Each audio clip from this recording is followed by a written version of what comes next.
In File Operation Interface, choose the file you want to pick and place, and click to mount. Then you will see the interface of mounting. On left side, you will see each board, and you can choose to skip or not. If you want to skip some component on this panel, click on the component you want to start with, and save it.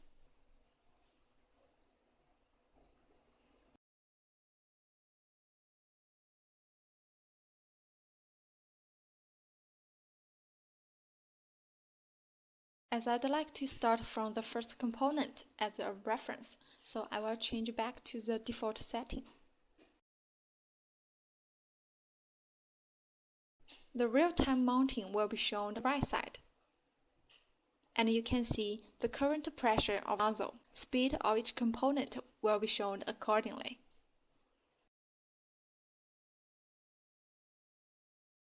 If you tick Auto Eject, PCB will be ejected automatically once finished mounting. Press Start to pick and place.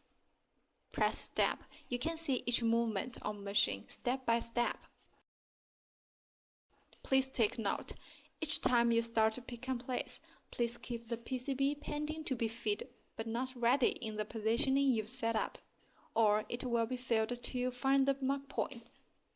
When the PCB is left on positioning you've set up, you can press Eject PCB Front.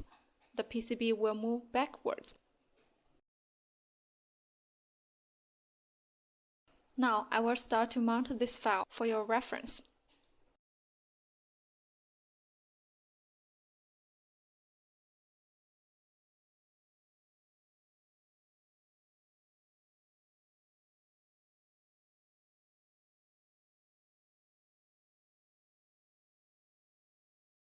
From Real-Time Interface, you can see a white rectangle.